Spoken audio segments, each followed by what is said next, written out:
The discovery that changed everything. Marcus Wellington had everything money could buy: a mansion in the Hamptons, a penthouse in Manhattan, 3 luxury cars, and a business empire that spanned continents. But on that ordinary Tuesday afternoon, standing frozen outside his son's bedroom door, he realized he knew nothing about the most important person in his life: his own child. What he heard through that door would shatter his perfect world and rebuild it into something he never knew he needed. The strange symphony of voices had been haunting him for weeks. Every evening when he returned from work, he'd hear them drifting through the marble hallways of his estate, melodic, mysterious, completely inexplicable. At first, he thought Jamie had the television on too loud again. But televisions didn't sound like this. These voices seemed to shift and dance, changing rhythms and tones in ways that felt almost magical. As a man who'd built his fortune on logic and reason, Marcus found it deeply unsettling.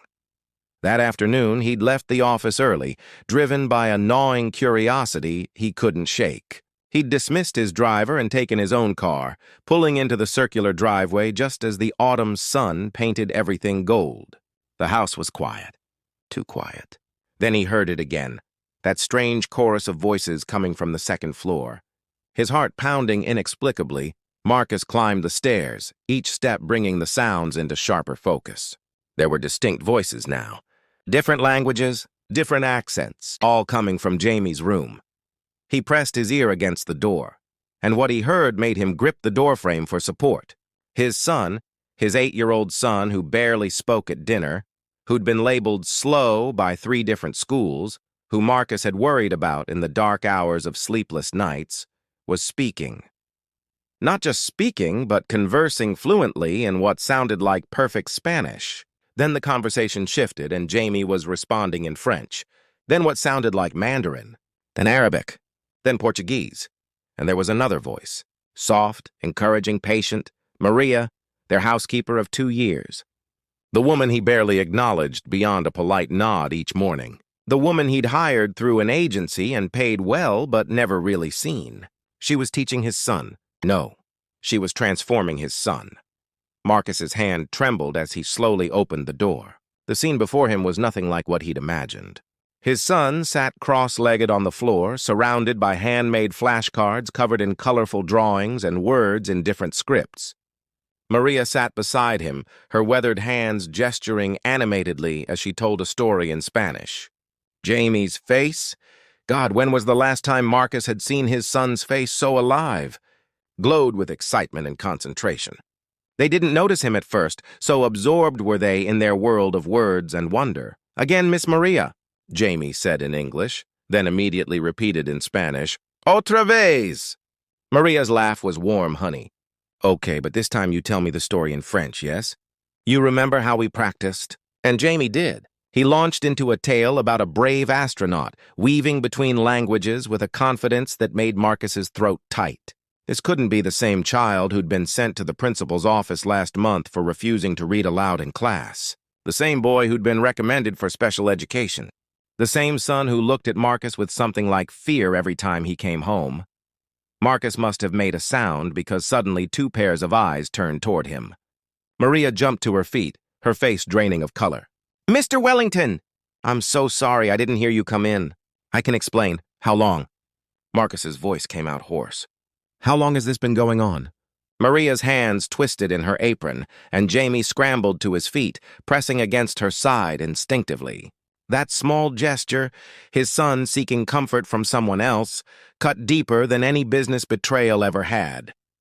"Please, sir, I know I should have asked permission. But Jamie was so unhappy, and I thought if I could just help him a little." Maria's voice trembled.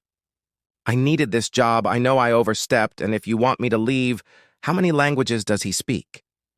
Marcus interrupted, his eyes locked on his son. Maria hesitated, then lifted her chin with quiet dignity. 5. English, Spanish, French, Mandarin, and Arabic. And we've just started Portuguese. He learned so fast, Mr. Wellington.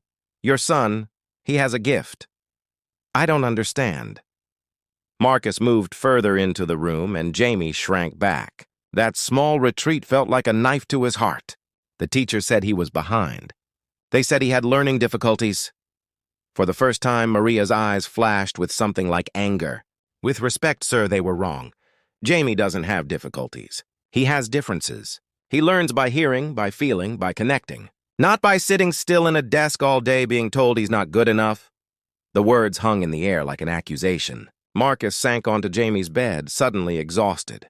Why didn't you tell me? You're never home. It was Jamie who spoke, his voice small but steady.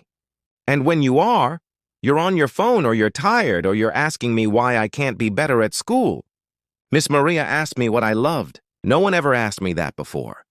The simple truth of it nearly broke him. Marcus Wellington, who'd negotiated billion-dollar deals and faced down corporate sharks, felt tears burning in his eyes.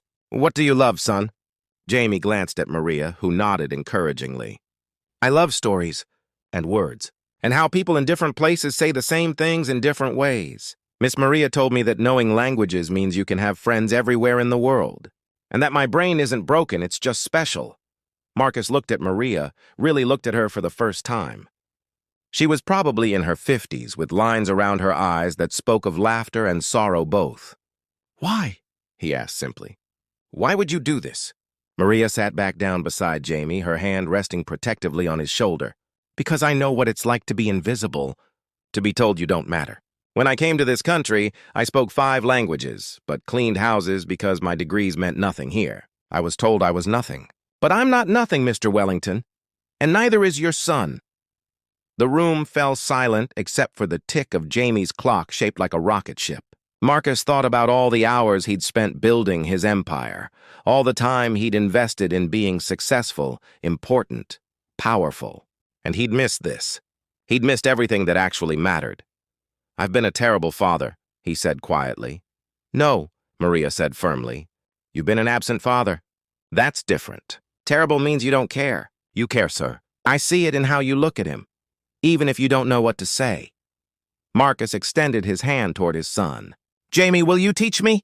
Will you teach me some of the languages you've learned? Jamie's eyes widened. Really? Really. I want to learn. I want to know everything about what you love.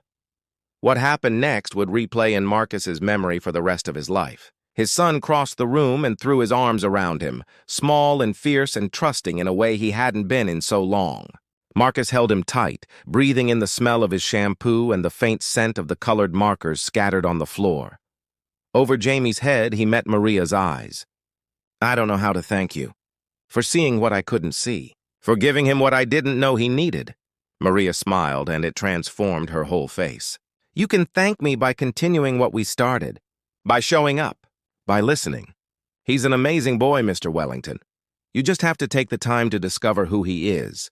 And so Marcus did. He rearranged his schedule, delegated responsibilities, and for the first time in his career, he left the office at 5 every single day. He sat on the floor with his son and Maria, stumbling through Spanish phrases and laughing at his terrible pronunciation. He enrolled Jamie in a special international school that celebrated different learning styles. He gave Maria a raise and a title, educational consultant, and asked her to help design a program that could help other children like Jamie. But more than that, he learned to listen. To the strange voices that turned out to be beautiful. To the quiet wisdom of a woman society had told him was just a housekeeper. To his son's dreams and fears and spectacular, magnificent mind. 6 months later, as Marcus sat in the audience watching Jamie deliver a speech in 3 languages at his new school's cultural festival, he understood what true wealth really meant. It wasn't in his bank account or his properties or his reputation. It was in the confidence on his son's face, in Maria sitting beside him, dabbing at her eyes with pride, in the knowledge that he'd almost missed this, almost let the most important voices in his life go unheard. Sometimes the greatest gifts come disguised in the most unexpected packages. Sometimes the people we overlook are the ones who can teach us the most profound lessons. And sometimes, all it takes is paying attention to strange voices in the hallway to discover that everything you thought you knew about success, about value, about family, was wrong. Marcus Wellington had everything money could buy. But it was what money couldn't buy. Kindness, attention, presence, humanity that finally made him rich.